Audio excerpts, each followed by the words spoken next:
Добро дојде во Магична сцена за Димитар Андоровски. Здраво, Диве. Здраво, здраво, Александар. Се снимаме можеби во најубавото вака за мене парче што го познавам во моментов. Тоа е Голд Фелиција кабарето во Битола, каде што си ти уметнички директор.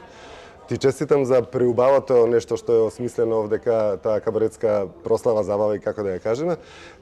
И затоа со голема среќа денеска се снимам со тебе и со останатите учесници што се дел со тие што можам да се снимам, затоа што ви има стварно во голем број. Денеска ќе опфатиме се она што се случувало за тебе во изминативе, не знам, 10-15 години, колку си активен на нашата сцена, почнувајќи од музика, па филмска музика и така натаму и така натаму. Добре им дојдеш ти наша Магична сцена и да се чувствуваш како дома. Апсолутно, секогаш. И многу ми е мило што еве за прв пат сум кај тебе во оваа емисија, пошто знам дека си човек кој што ја прати културата долго време. И многу ми е драго што еве ќе можеме да си размениме некои муавети заеднички. Така. Многу ја сакам твојата сестра Маја Андоровска и како глумица и како општо како човек е прекрасна. Во моментов таа ја извршува функцијата директор на Домот за култура. Одлично мислам дека се справи со сето тоа како предизвици, затоа што тоа си има своја посебна побарувачка и треба навистина човек да е вежд да ги среди сите тие работи како што Маја успеа да ги среди. И сакам да кажам дека доаѓате од фамилија каде што имате уметност во гените, во крвта, тече дома. Не знам, Маја, кога ја запознав прв пат, таа ми рече дека има и брат кој што се занимава со музика, дека таа сака да пее, дека понекогаш заедно пеете. Како беше детството? Како растевте со Маја заедно, со гените кои што си ги носевте сами во себе? Така. Па ние некако заедно започнавме со музика двата. Од оние најмладите години се запишавме во Нижо музичко училиште Битола. Маја изучуваше флейта, јас се запишав на виолина и некако љубовта кон музиката, нели, оние детски денови, не водеше двата во ист момент. Некако јас во тој дел се одвоив тогаш како музичар повеќе од неа. Таа беше човек кој што, мислам, е човек Маја кој што ја сака сериозно многу музиката, меѓутоа како што растевме, аз некако повеќе вложува во музиката, а таа се одвои, се запиша средно училиште во гимназијата во Битола. И таму некаде трета година средно, знам дека учествуваше во некои тие драмски секции кои што ги имаја, нели, од самото средно училиште и така пројави интерес дека сака да се занимава со театар. Така да љубовта кон, да кажем, кон уметноста не е случајно, двата некако сме ја имале. Разликата колкава ви е во години? Година и 6 месеци сме ние некоја разлика, меѓутоа нормално како што созревавме, така и се раздвоивме, нели, Маја како глумец, јас како музичар, но патот некако не спои во повозрастните години повторно да на некој начин двата и да работиме и театар и музика, пошто и Маја се појавува и како, ајде да кажам, покрај глумец, може добро да се пронајди во оние, да кажам, пејачки моменти води, така да ми е мило што работиме двата на толку благородна професија како што е уметноста, без разлика дали тоа е музика или театар, сепак сме двата во еден, да кажем, круг кој што сме задоволни и тоа е најголемата храна на душата на еден уметник кога зборуваме за Маја, Маја исто и конференција знае да води разговор со луѓето, нема никаков проблем. За играње, за гардероба, значи Маја така повеќе уметност има во неа. Впрочем и во тебе исто така можам да кажам дека колку што си добар и како соло пејач, исто толку си добар и како композитор, исто си добар и за менаџирање на сите тие работи, така што повеќе работи може да работи еден човек и да се сите тие работи добро сработени. Ајде да се вратиме маце кога почна ти да се занимаваш со музика, каква беше македонската сцена тогаш?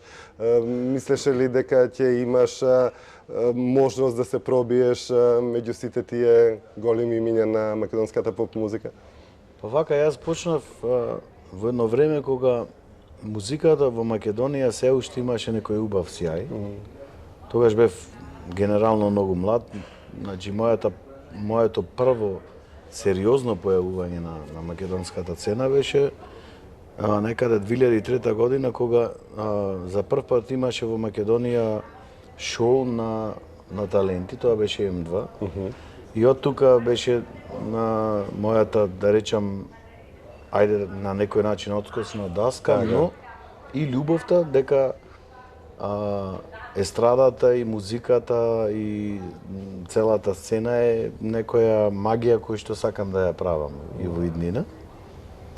И тоа е првото, да речам, како што кажав, посериозно поставување на сцената. И од тука почна се. Значи, мојот, да речем, прв настап, па понатаму плановите што би правел понатаму, за да јас стигнам како име и презиме Димитар Андоновски, такво какво што е во ова наше поднебие македонско, кој што сум среќен и мислам дека борбата уште е поголема и дека ние треба уште многу да работиме за да на некој начин да стигнеме до едно ниво кој што треба да бидеме, нели? Диме, за М2 каква беше организацијата? Вие бевте млади сите. Имаше некој што ве учеше како да се справувате со трема, како со публика, како со настап, што треба да правите, како да направите, или повеќе тоа беше само иницијативно, како ќе се снајдеш во ситуацијата? Па буквално тога за прв пат професионално ја видов оваа страна на работата. Значи, да кажам, као продуценти беа Иво Јанковски, кој што е, сметам, сериозен лик во оваа наша индустрија. Исто така и Дарко Димитров, кој што буквално си ја знае работата и ние како млади луѓе кои што за прв пат се среќаваат со една таква, да речам, нова работа, односно естрада. Беа толку поставени работите на високо ниво кој што буквално ние преку месец дена станавме популарни, затоа што навистина тоа што се следеше и се гледаше и навистина ни одговараше на сите нас тоа, на сите млади, нели? И сватив дека музиката, естрадата е нешто што е привлечно и дека сакам да го правам, баш заради тие нивни поставување на критериуми како треба да се функционира, бидејќи во тоа време, не знам дали се сеќаваат луѓето, меѓутоа, оние кои што го знаат, кои што ги знаат луѓето, кои што и ден се навистина битни во нашата музичка индустрија, го поставува по сите норми и правила. Така да, можеби и тие се најзаслужни, без разлика што јас не продолжив да после М2 да соработувам. Соработував како човек кој што е од страна, не бев во директен договор со нив, меѓутоа тие некако ми дадоа мотив, волја и начин како тоа се работи. Кога почна прв пат да се занимаваш со театарската музика, посериозно? Прв пат 2015 година, тука морам да си го поздравам мојот долгогодишен соработник, пред се другар и пријател многу голем. Тој е режисерот Андреј Цветановски, млад режисер кој што верувам дека многу се одвојува од останатите млади режисери во Македонија и пошироко. Многу спонтанно почна таа соработка. Ќе го спомнам и мојот другар Сергеј. Ние бевме цимери, кој што и Со Сергеј бевте цимери? Сергеј Светозаров, кој што моментално е еден исто од попознатите и можеби најдобрите млади сценографија во Македонија, бевме цимери и Ама кај него гените исто апсолутно имало од Тино, толку од влијание од Валентин Светозарев. Да, Светозарев, да, си работат. Си работат и тоа убаво си работат. И како цимери, јас секогаш во домот работев некоја амбиентална музика, некоја инструментална музика.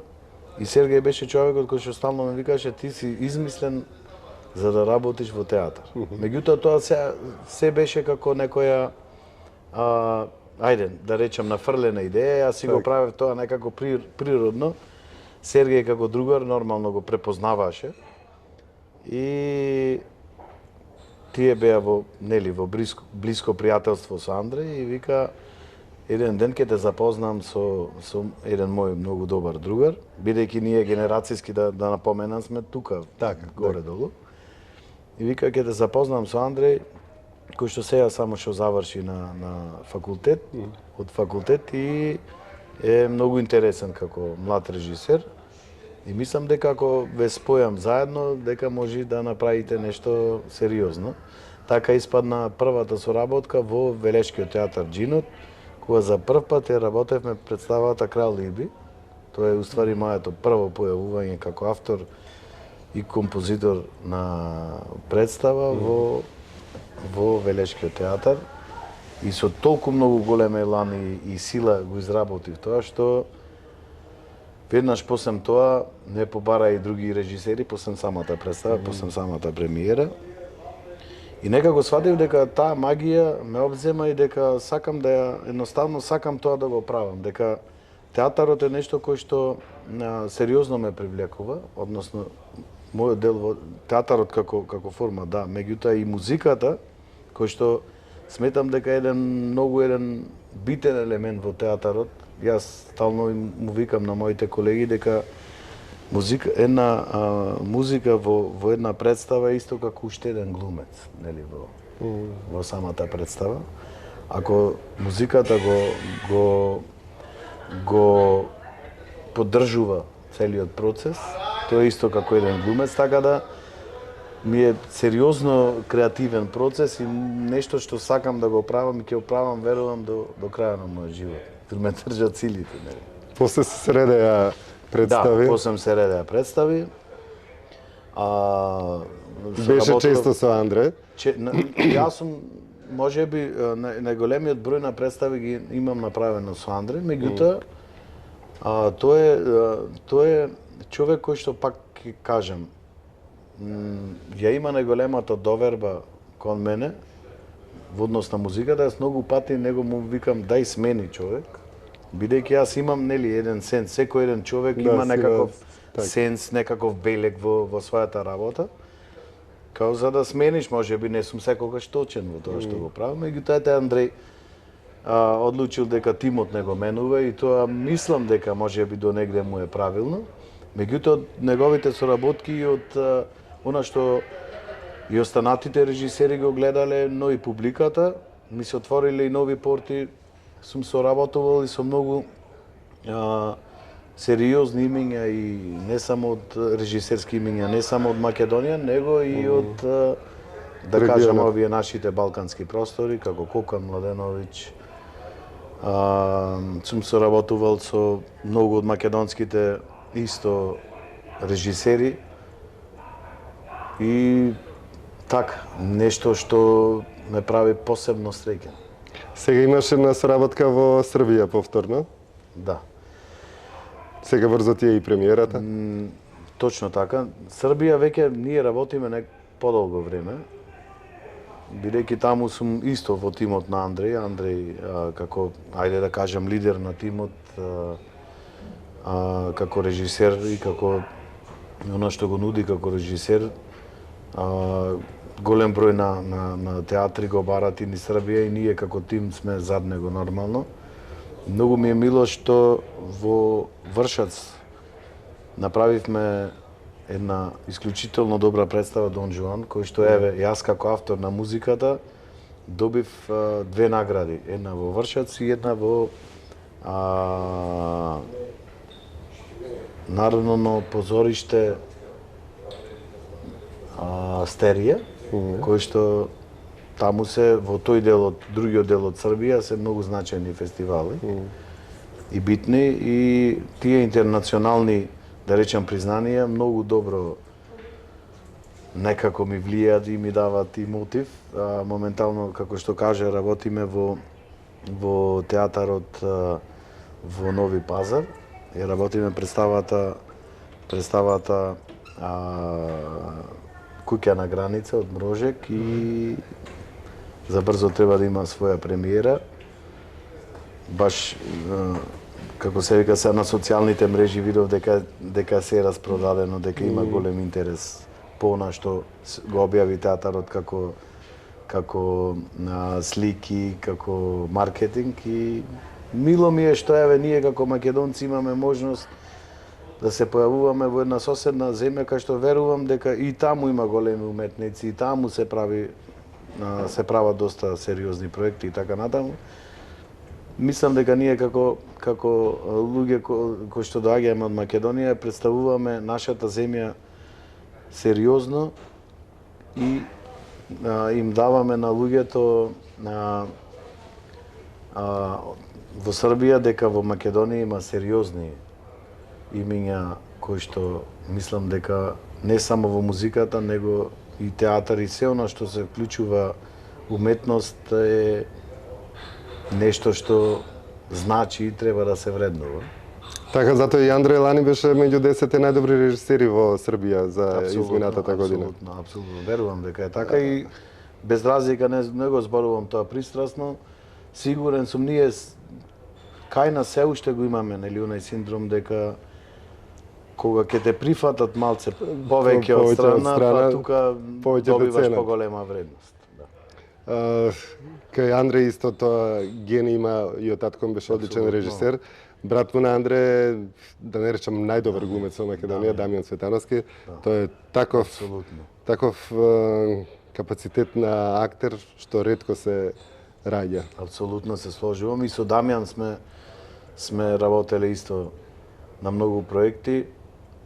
Последниот проект ни беше во Драмски театар, Пикник на фронтот работевме.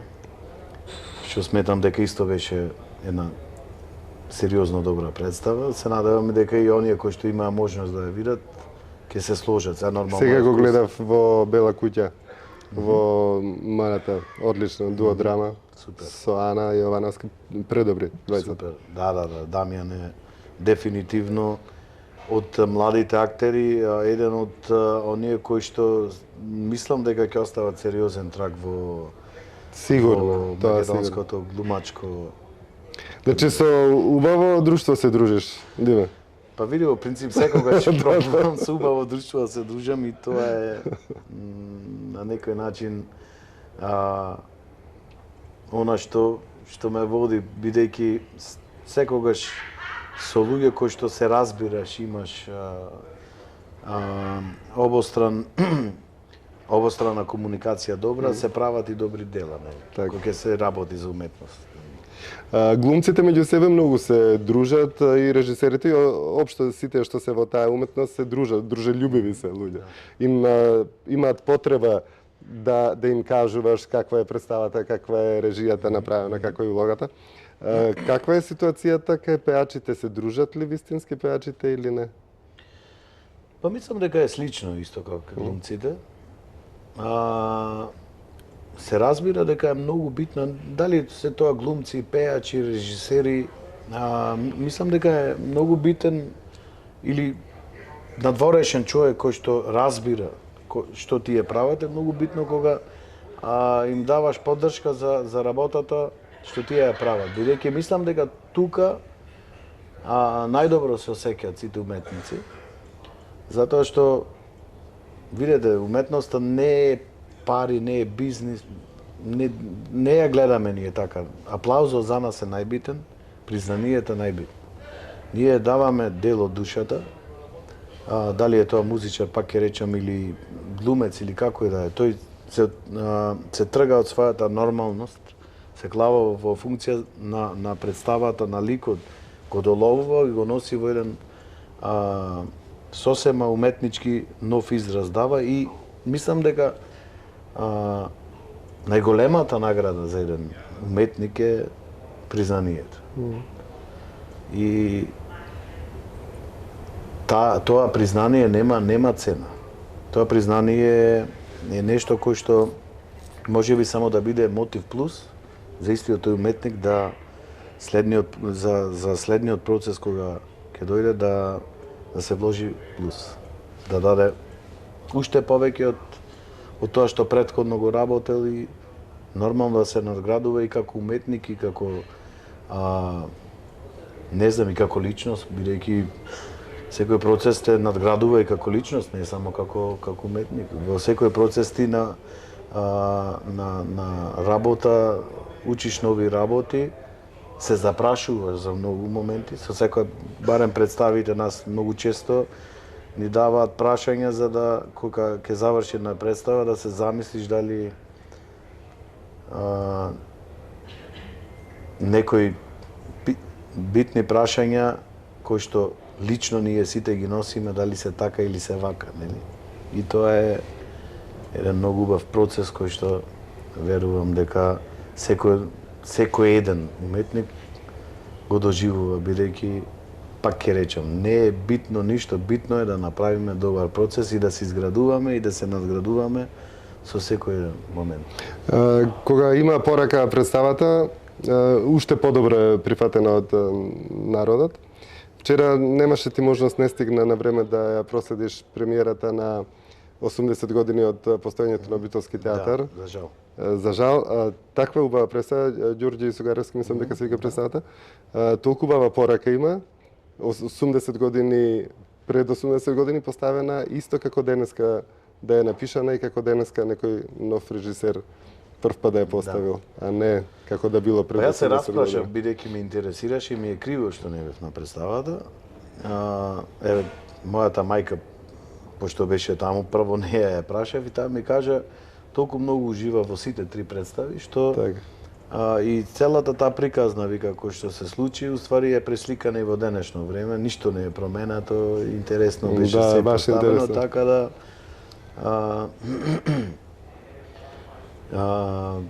верувам дека Битолски театар како институција и капацитет на глумци и сите кои што работат натре, верувам дека прават големи представи и работи. Знаеме дека се театар кој што е признат насекаде, дефинитивно. Така. Омилена песна твоја ми е таа кога ако ме боли, нека ме боли. Се сеќам, тоа беше на Скопски фестивал. Скопски, да. Мислам трета награда дека освои? Да. 2013 беше. 2013 беше тоа? Песна на Лазар. Јас се сеќам и како беше облечен. Ако ти се сеќам тоа на кошула беше. Јас во принцип сум човек кој што им верува на професионалци и секогаш ангажирам, пример кога се во јавните настапи, секогаш давам доверба на професионалец кој што го работи нештото, ако е стилист, ако тој одлучил дека јас треба така да бидам, нормално јас имам свој барања, меѓутоа сепак сметам дека тој како професионалец смета дека тоа е добро за насцена и го прифаќам тоа и така беше. Јас бев можеби ексцентрично облечен, меѓутоа и тој стайлинг па многу долго се збораше, кој што исто така ми направи сериозен маркетинг. Така. Тоа слично како Версаче нешто, но е различно пак. Па да. Тогаш беше, се не можам да се сетам на презимето, Никола еден наш битолски дизајнер, кој што таа година имаше на македонскиот Fashion Week своја ревија и таа кошула беше изложена на баш на таа ревија и исто таа кошула доби некои позитивни коментари во тој моден свет и јас нормално како пејач кој што го носев тој стайлинг исто привлеков внимание како верувам, меѓутоа еве сепак мислам дека ми донесе позитивна. Јас се осеќав добро, да не се разбериме, бидејќи јас не може да носам нешто или не може нешто да правам ако не се осеќам добро, тоа секако во никој случај. Меѓутоа Ете и тој стайлинг ми донесе сериозен маркетинг кој што дополнително некако ми помогна со промоцијата на песната и така натаму. Песната е дело на Лазар Цветковски и на Милан, а текстот е на Милан Симонов, мои многу битни и драги другари кои што посебно Лазар кој што за мене ги направи најголемите хитови. Толку колку што ги имам, фала му на Бога. И мислам дека во тоа време како млади и не дека сега не сме млади, меѓутоа тогаш некако со многу голема еланија работевме музиката и ја работевме со љубов и затоа некако испливуваше на некоја површина. Бидејќи не правевме музика за тоа да биде некаков тренд како што мислам дека музиката сега се прави. Бидејќи сега се прави ако е тренд, па мора сите да го правиме да бидеме во истиот кош. Сите, па ако нешто светската продукција диктира, па мора и ние да го правиме. Тоаш ја правевме чисто искрено од срце и така некако испливуваја песните и допираја до луѓето, бидејќи тоа што е добро е добро. Тоа што го правиш наменски, по моите некои уверувања, мислам дека некогаш можеби ќе помине, но во повеќето случаи е погубно.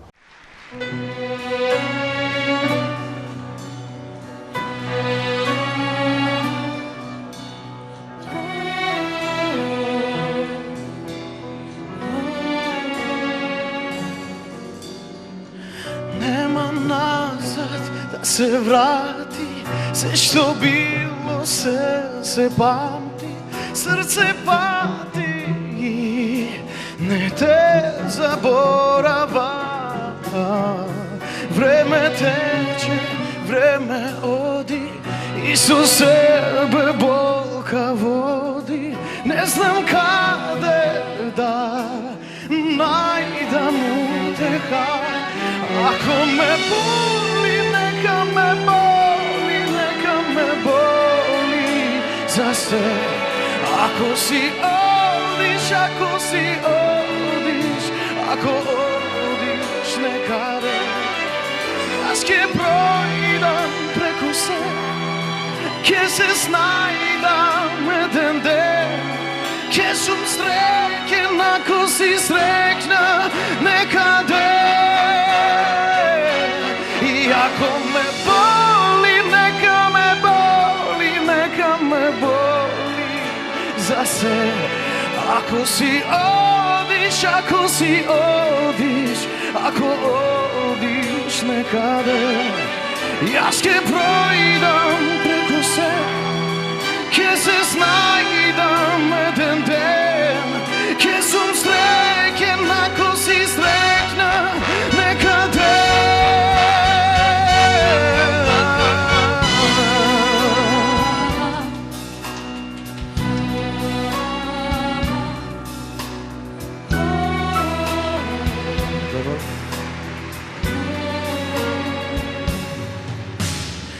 Сите минати денови ноќи ги гледам пред моите очи, како денеса биле одамна. Време тече, време оди и со себе болка води. Не знам каде да најдам утеха. Ако ме боли, нека ме боли, нека ме боли за се.